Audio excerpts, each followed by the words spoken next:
ఇంతగా నన్ను ప్రేమించితివే, ఏ పాటి వాడనని కరుణించితివే.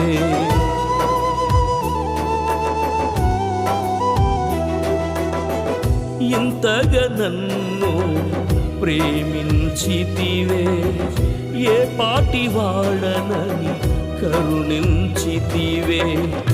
అర్హత లేని నాకు అర్హతనిచ్చి నీ సన్నిధిలో నిలిపిన దేవా.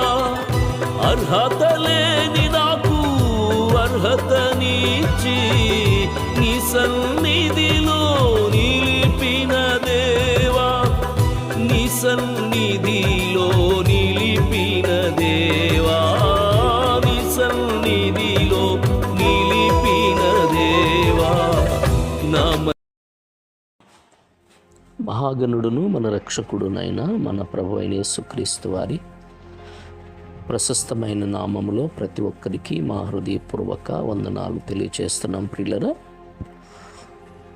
ఇమానుయేలు ప్రార్థనా మందిరము ద్వారా దేవుని వాక్యాన్ని ప్రకటించడానికి దేవుడిచ్చిన కృపాక్షేమాన్ని బట్టి ఆయనకే మహిమా ఘనత ప్రభావాలు చెల్లునుగాక.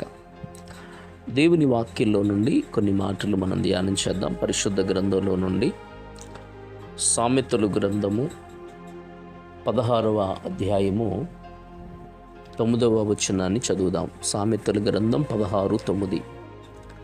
ఒకడు తాను చేయబోవునది హృదయములో యోచించుకును, యెహోవా వాని నడతను స్థిరపరచును.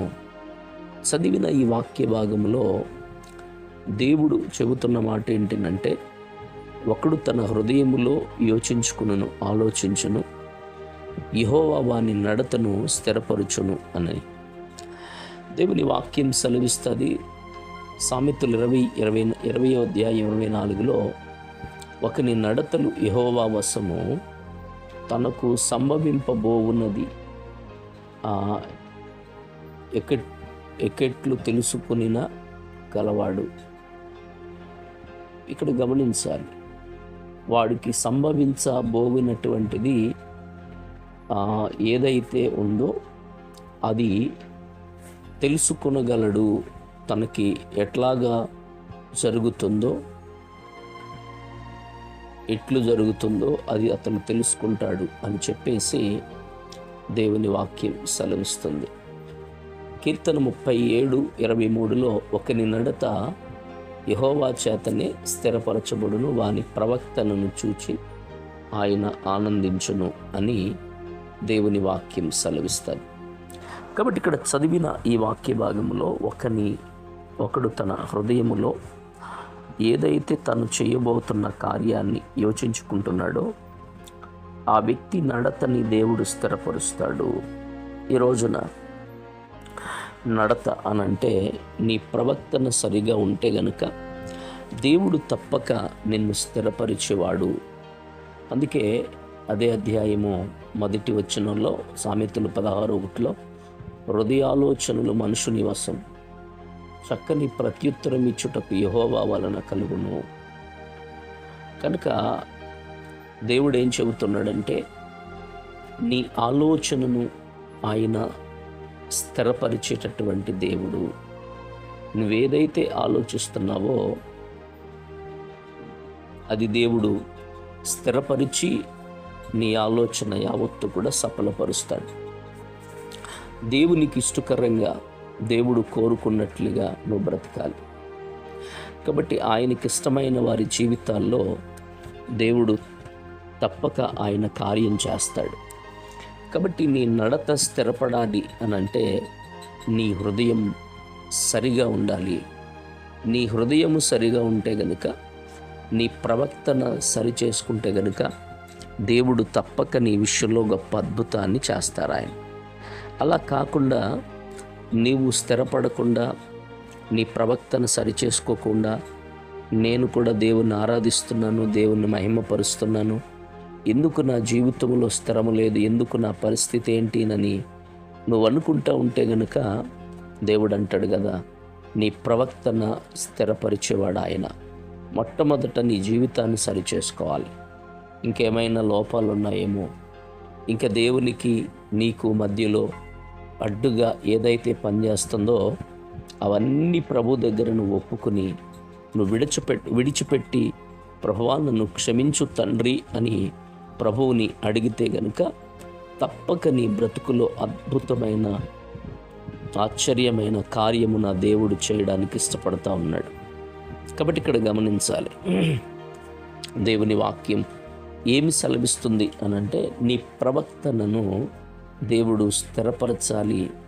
అంటే నీవు దేవునికి ప్రీతికరమైన వ్యక్తిగా, ఇష్టకరమైన వ్యక్తిగా, దేవుడు కోరుకున్నట్లుగా నీ జీవితం ఉంటేనే తప్పక దేవుడు నీ బ్రతుకులో కార్యము చేస్తాడు. అలా కాకుండా నీవు ఇష్టానుసారంగా బ్రతికేస్తూ నీకు నచ్చినట్లుగా జీవిస్తూ ప్రవర్తనలో కానీ మాటలో కానీ ఏ విషయంలోనైనా దేవునికి దగ్గరగా కాకుండా నీ ఇష్టానుసారంగా నువ్వు బ్రతికేస్తే గనుక ఏ విషయంలో నువ్వు స్థిరపడవు అని ఖచ్చితంగా దేవుడు అంటాడు. అందుకే సామెతలు 19:21లో నరుని హృదయములో ఆలోచనలు అనేకములుగా పుట్టును, యెహోవా యొక్క తీర్మానమే స్థిరము. కాబట్టి నువ్వు ఎన్నో ఆలోచిస్తావు, ఎన్నెన్నో చేస్తావు, కానీ దేవుడు ఆయన ఏమనుకుంటున్నాడో అదే నీ బ్రతుకులో చేస్తాడు. అరే నేను అనుకున్నది ఒకటి, జరిగేది ఏంటి ఇలా జరుగుతుంది, నేను అనుకున్నాను ఇలా అనుకోలేదుగా, ఎందుకు ఇలా జరుగుతుంది అనుకోవచ్చు, కానీ అది నిజమైన దేవునికి ఇష్టమైంది అయితే గనుక దేవుడు స్థిరపరుస్తాడు. లేక నీకు ఇష్టమైనది నువ్వు చేస్తే దేవుడు తనకిష్టమైనట్లుగా ఆయన నీ హృదయాన్ని ఆలోచనలను తిప్పి ఆయన తీర్మానం ఏది చేస్తాడో అది జరుగుద్ది. నువ్వు అనుకున్నది ఒకటి, ఆయన చేసేది మరొకటి అవుతుంది. అందుకే 21:30లో సామెతలు ఆయన అంటాడు కదా, యెహోవాకు విరోధమైన జ్ఞానమైన వివేచనైన ఆలోచనైన నిలవదు. కాబట్టి దేవునికి విరోధంగా చేసిన ఏ జ్ఞాని అయినా, లేక ఏ జ్ఞానమైనా, ఏ వివేచన అయినా, ఏ ఆలోచన అయినా అది నిలబడదు అని దేవుడు అంటాడు. కాబట్టి దేవునికి, అందుకే యేసయ్య అంటారు కదా, మీరు నాకు వేరయ్యుండి మీరేం చేసినా ఫలితం ఉండదు. కాబట్టి నాలో మీరు అంటుకట్టబడాలి. నాలో మీరు అంటుకట్టబడితేనే మీరు ఏదైతే ఆయన చేస్తారో మీరు బహుగా ఫలిస్తారు అని చెప్పి దేవుని వాక్యం సెలవిస్తుంది. కాబట్టి ఆయనను మనం ముందుగా పెట్టుకుని నీ జీవితంలో ఆయన వైపు చూడగలిగితే గనుక తప్పక నీ ఆలోచనను ఆయన స్థిరపరుస్తాడు, బలపరుస్తాడు. అందుకే యెషయా గ్రంథం 46:10 అంటాడు, నా ఆలోచన నిలుచుననియు నా చిత్తమంతయు నెరవేర్చుకుందుననియు చెప్పుకొనుచు ఆది నుండి నేనే కలగబోవు వాటిని తెలియజేయుచున్నాను. పూర్వకాలము నుండి నేనే ఇంకా జరగని వాటిని తెలియజేయుచున్నాను. దేవుడు మాట్లాడుతున్నాడు, నా ఆలోచన నిలుచునని, నా చిత్తమంతయు నెరవేర్చుకునేదననియు చెప్పుకొనుచు ఆది నుండి నేనే కలగబోవు వాటిని తెలియజేస్తున్నాను. కాబట్టి పూర్వకాలము నుండి నేనే ఇంకా జరగవలసిన వాటిని కూడా జరిగిస్తున్నాను, తెలియజేస్తున్నాను. ఏది ఆయన చెబుతాడో అది చేస్తాడు. అందుకే వాక్యం సెలవిస్తుంది కదా, ఇర్మీయా గ్రంథం 10:23 అంటాడు, యెహోవా తమ మార్గము నేర్పరుచుకునుట నరుల వశములో లేదనియు మనుషులు తమ ప్రవక్తన యందు సన్మార్గమున ప్రవర్తించుట వారి వశములో లేదనియు నేను ఎరుగుదును. కాబట్టి మనుషులు తమ ప్రవక్తన యందు సన్మార్గములో ప్రవర్తించుట వారి చిత్తములో లేదు, దేవుని చిత్తములో ఉంది. కనుక ఆయన నిన్ను ఎలా నడిపించాలో ఆయనకు తెలుసు, ఎలా నడిపించాలో ఆయనకు తెలుసు. ఆయన చిత్తములో నువ్వు ఉన్నావా లేదా అనేది ఒకసారి నువ్వు గమనించాలని దేవుని పేరట నేను మనవి చేస్తూ ఉన్నాను. కాబట్టి దేవునికి ఇష్టలుగా, దేవునికి నచ్చినట్లుగా నీ జీవితం బ్రతకాలి, నువ్వు ఉండాలి, నీ పరిస్థితులు ఉండాలి. కాబట్టి నువ్వు ఎక్కడైతే దేవునికి ప్రార్థిస్తావో, దేవునికి మొరపెడతావో, తప్పక నీ విషయంలో ఆయన నీ ప్రార్థన విని నిన్ను స్థిరపరిచి నిన్ను కలిగిన దేవుడని దేవుని వాక్యం చెబుతుంది. అవును ప్రభువా, నీవు నన్ను ఉద్ధరించు నాయనా. ఇదిగో నా ప్రవక్తను స్థిరపరచు, నా జీవితాన్ని స్థిరపరచు. నీకిష్టమైనట్లుగా, నీకు నచ్చినట్లుగా నా బ్రతుకు కొనసాగుతుంది, నిలుస్తాను నాయన. నన్ను స్థిరపరచండి, బలపరచండి అని ప్రభు దగ్గర ప్రార్థన చెయ్యి. తప్పక నీ జీవితాన్ని అద్భుతంగా మారుస్తాడు ఆయన. ప్రార్థన చేసుకుందాం. అట్టి కృపా పరిశుద్ధాత్మ దేవుడు నీకు అనుగ్రహించును గాక. ఆమేన్. పరిశుద్ధుడైన తండ్రి, ప్రేమగల దేవ, కృపగల యేసు నీకు వందనాలు. ఇంతవరకు విన్న వాక్యాన్ని బట్టి బిడ్డలను స్థిరపరచండి. ఆలోచనలో, ప్రవక్తనలో, ప్రతి విషయంలో కూడా నీ చిత్తం మాత్రం జరిగించి మీ నామానికి మహిమ తెచ్చుకున్నామని ప్రార్థిస్తున్నాను. కృప వెంబడి కృపతో, కనికరముతో మీరే నింపండి. అద్భుతాలు, ఆశ్చర్య కార్యాలు జరిగించగలిగిన శక్తి కలిగిన దేవుడు, నీ మాట వినే కృప బిడ్డలందరికీ దయచేయమని యేసు నామములో అడుగుచున్నాం తండ్రి. ఆమేన్.